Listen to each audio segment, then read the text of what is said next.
Before we introduce our next inductee, Kelechi Osemele, we wanted to show you KO's reaction when he was informed of this great honor. Well, KO, I get the pleasure to share with you that your peers, fellow student athletes at Iowa State, have decided to vote you into the Iowa State Athletic Hall of Fame this year. So you are Oh, going to get shit. inducted this fall into the Iowa Damn. State Hall of Fame. Damn, that's fucking dope. Congratulations. Thank you, bro. That's sick, man. That means a lot. Well, I love it. You know, there's 6 of you going in, but 4 of you are student athletes since I've been athletics director. So I kind of feel like you're my son going into the Hall of Fame. Let's go. I love it. That's so dope. I can't wait to tell all my friends. That's so sick.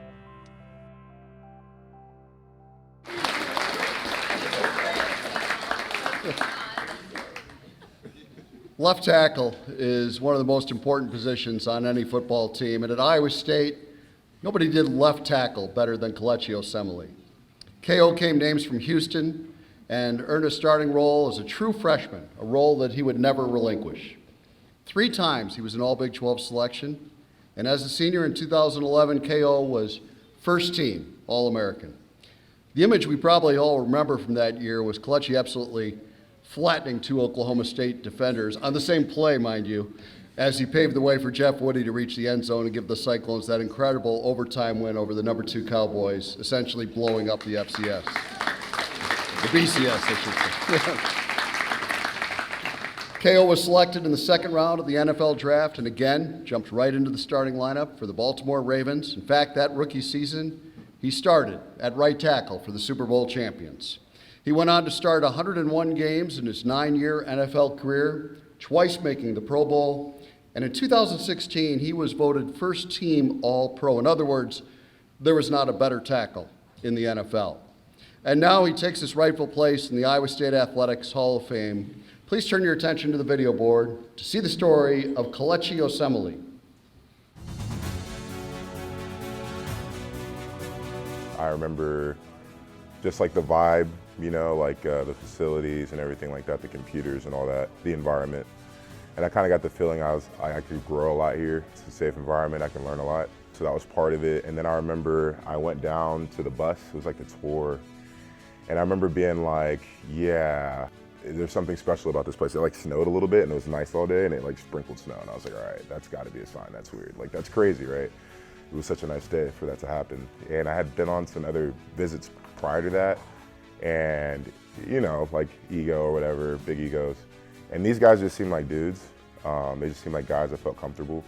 They felt like brothers, basically. And I didn't grow up with any brothers. I had 3 sisters growing up, and I always wanted brothers, kind of why I would play football. And so it was like, wow, yeah, like this feels like family to me. So that was a big reason of why I decided to come here. I'll tell you why he broke the tackle, because Iowa State's offensive lineman still blocking up front and blocking the guy that was trying to hit him. Like I remember we had Chiswick workouts and he was trying to trim the fat and kind of run some guys out of there. And that mentally was intense. I remember getting through that first workout and looking over to the, I think it was like the northwest corner of the end zone and seeing Jay Black splayed out. And he went to like a really nice high school, rival high school for mine. We grew up together, we played ball together since we were like in 2nd grade. And I looked down there and I'm thinking, I'm like, are they gonna go grab him with the, you know, the cart? And I remember Coverly was like, nah, dude, we don't do that here. Like, he's gonna have to get up. Like, and I was like, dude, like that's gangster. Homeboy could be like, cause it was hot. Like, I was like, is homeboy, like, is he good? Like, and they left him, they waited till he got up. And so that was like the intensity was what was different with like training and everything like that. That was like the major difference was the training.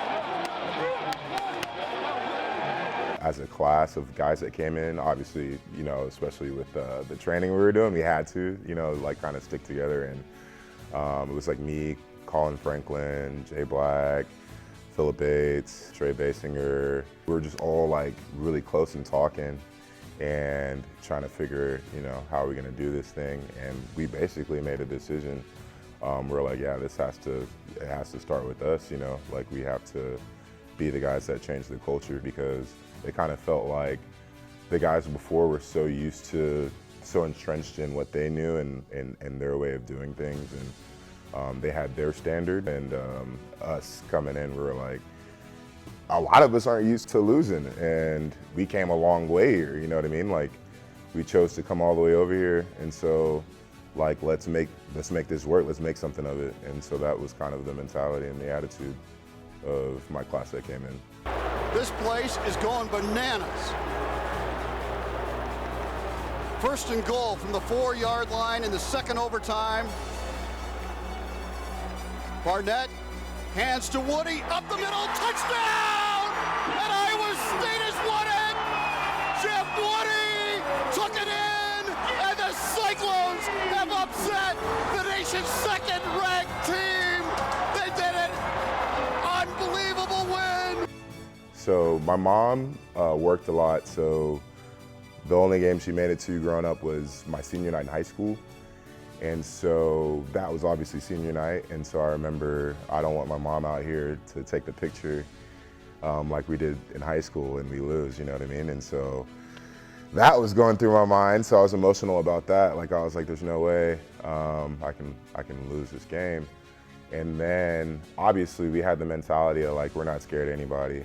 You know, we beat Texas at home, we beat Nebraska. So yeah, like, we didn't have the mentality of we're scared of anybody, so there was never really any doubt from our end.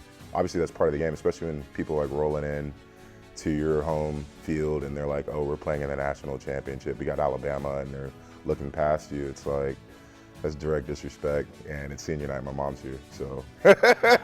So yeah, that's pretty much it. I remember everybody like storming the field, and one of the things that I always think about are like, where are my friends?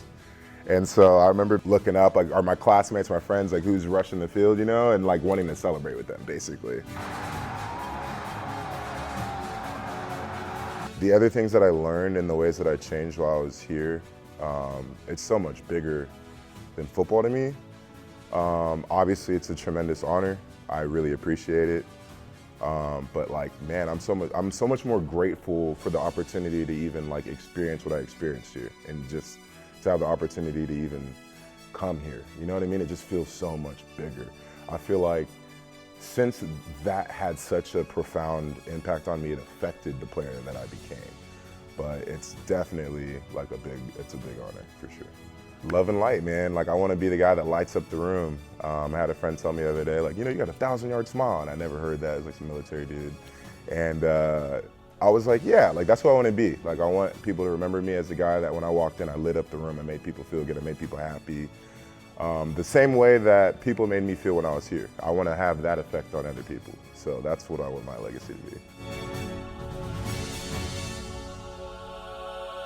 Ladies and gentlemen, please welcome Iowa State Athletics Hall of Famer Kelechi Osemele.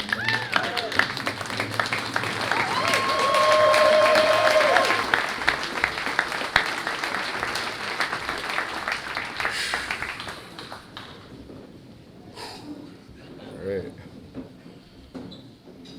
Oh man, I'm nervous. It's not like me at all. First off, I want to say shout out to Carl Nelson. He's the first guy to do it. I got to give him props for that. Mr. Nelson was the first man to start and win a Super Bowl for Iowa State University. We've had some guys come close, and Carl was the first guy, so I want to just give a shout out to him, give the man his roses for that.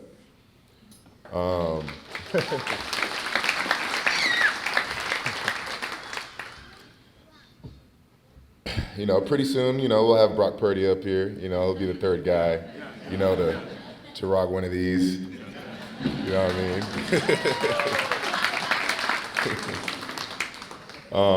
I'm just really proud to be a part of something special. I feel like this place is it's one of those places where you would really have to just been here to really understand it.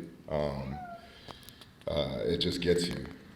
I feel like football was like an avenue for me. It was a dream, but it was mainly like an opportunity. I felt like in my soul, in my mind, in my heart, I knew somehow it was a way forward for me to create an amazing life. I can't really explain how I knew that. It was just faith. It was a strong belief. I probably would have died proving it, because I'm stubborn like that.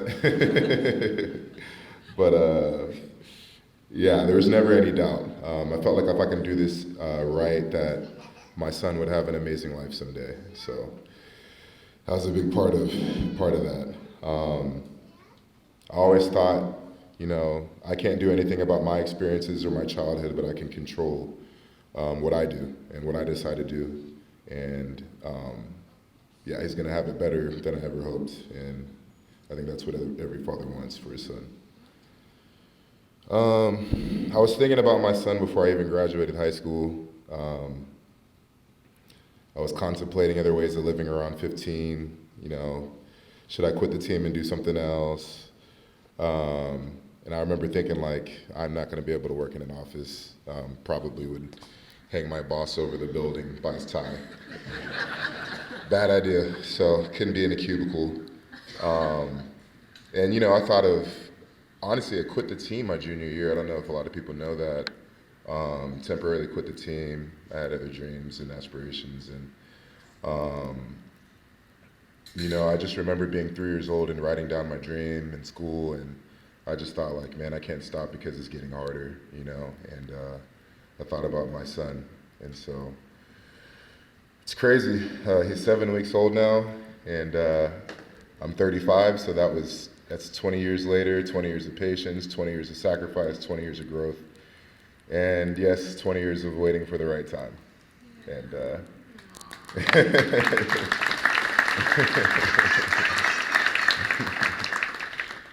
it took 13 years for me to meet the woman that I felt was the one.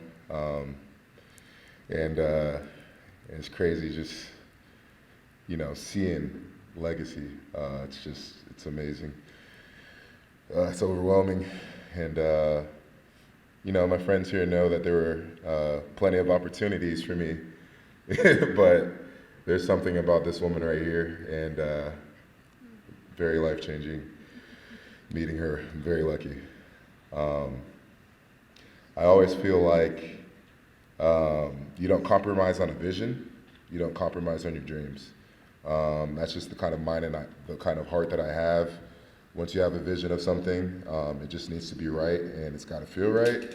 And if you know me, if it doesn't feel right, I want no parts of that. Like, that's just how I am, all or nothing. And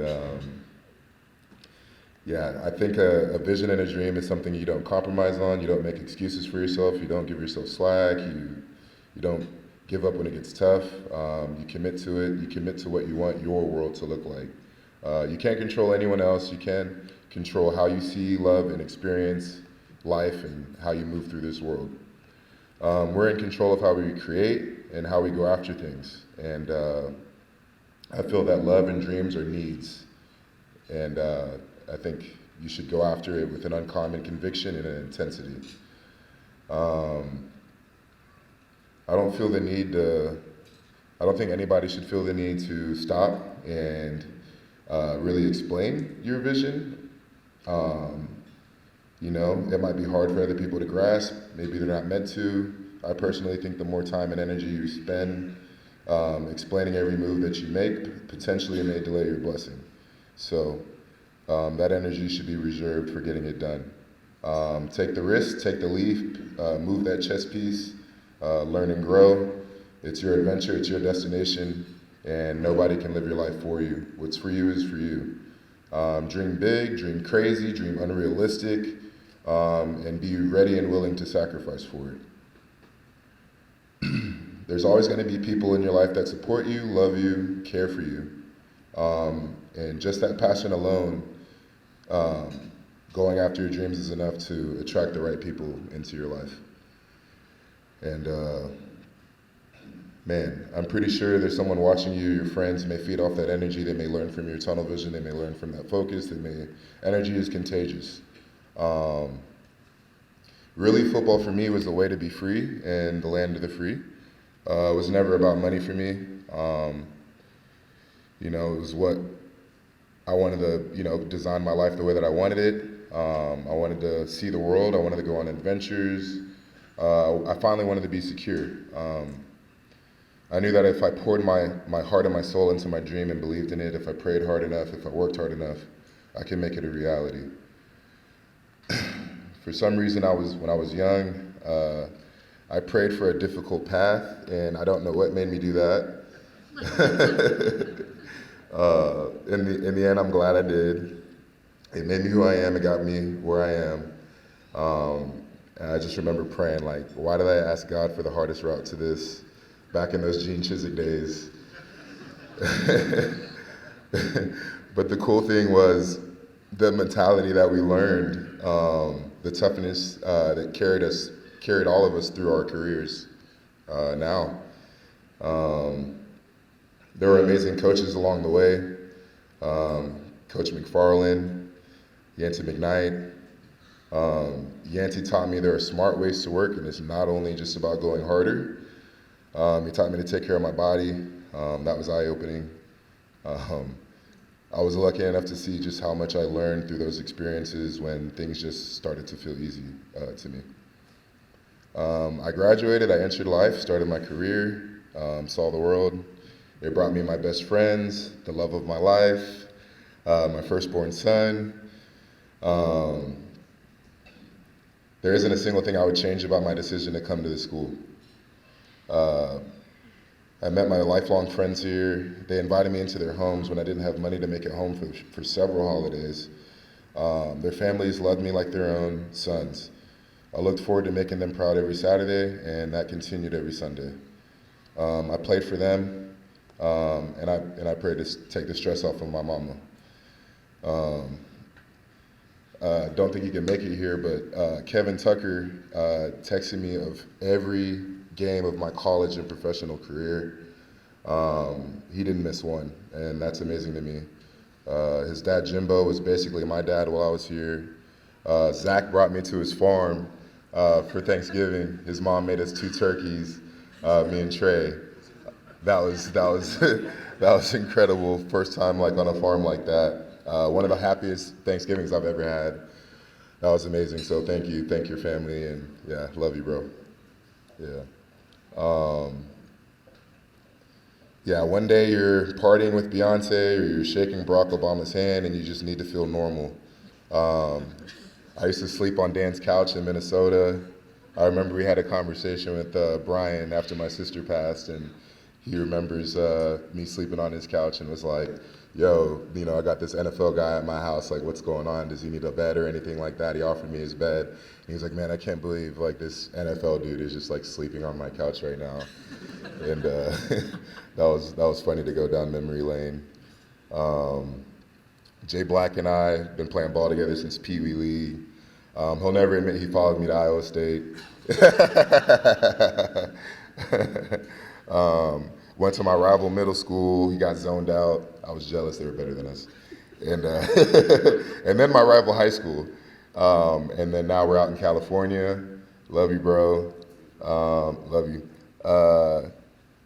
I remember being in Zach's dorm talking about our dreams, and I just remember where were we? Like Mykonos or something? Your bachelor party? Yeah, and you were like, yeah, right. I remember when you told me your dreams, and I was like, the guy sitting in my dorm room eating Easy Mac is going to be an NFL player someday.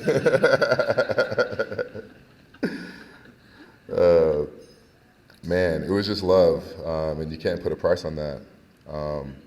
Taking a total stranger into your home and feeding him, it's just amazing. I still remember Mr. Rulin calling and asking if Zach was okay. Like, you guys must be in town. I just got a call from work from us being in the truck, and someone waved, and they saw these 2 big black men in the car. That was so funny. There's just things about this place spiritually that I could never explain to people in different locker rooms about why I went to Iowa State. It was a feeling. Like I said, in the Hickson Lead Center, just coming outside and seeing the snow and the environment and the computers and the tutors and all of that, stuff that I thought that was amazing, and it was just magical. I remember Reggie Stevens, shout out Reggie, shout out to Tiba Rubin. They took me to a house party at Brett Meyer's house on my visit. And I just remember them interacting with each other, just being guys. It showed me all I needed to see. I remember talking smack to Brett, telling him he looks like Finding Nemo because he has a skinny head. Telling him he looks like Oscar from the Proud Family. And the guys are just dying of laughter, and he just smiles humbly, and he's like, yo, you better be nice, bro, talking like that. Like, are you coming to ISU? And I committed on the spot. The connections and the experiences here were cathartic, life-changing. It was so much bigger than football to me. I enjoyed my classes more than I even enjoyed practice most of the time. I enjoyed learning. I enjoyed my classmates and my peers. Couldn't wait to get to Story Street, Wood Street, Willow to pregame at Zags, see Dan or Carson at Ghetto Yellow, the Hockey House, Size, Sips, Patties, 412 Legacy, literally anywhere on Welch with my friends after the games. A much needed break from the discipline during the week just to be a guy and be a human being. On the plane back from games, I would be thinking about, celebrating with my friends, guys that didn't benefit whatsoever from my performances on the field. It was like when we won, they won. And I'm like that now with my friends. Love to see them win. All my boys are up, and it's amazing. I'm glad we can go on trips together now. I don't have to pay for everything.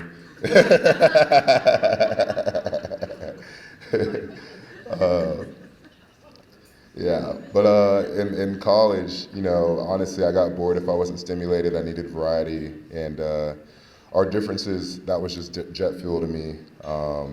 It's one thing to be on a team with a common goal where most people have hive mind and there's something that you need to do. It's another making friends and making connections in different parts of the community and a society. And there's something uniquely special and human about that to me. And there's something specifically special about this university. There's something about the way that students at this school during my time embrace each other. Young men and women from completely different states, countries, and what seemed like worlds. It just filled me with so much light and so much hope and so much expectation for humanity coming to school year. It left me with a positive and optimistic mindset to the point where now bad vibes I legitimately don't have tolerance for anymore. And I saw so much light here and in life here after coming here, and there's just so much good, and I try to carry that with me everywhere. And yeah, this was just an extremely formative place for me. It changed me irrevocably. Thank you to the football department, to the university for the opportunity to be on scholarship here and to enjoy a beautiful education and experience. It's something that's seared into my being. I can never forget my time here. I'm eternally grateful. I'm thankful for the memories.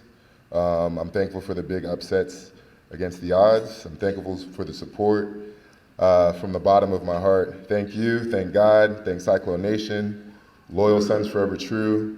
This place really hits home plate for me. Thank you.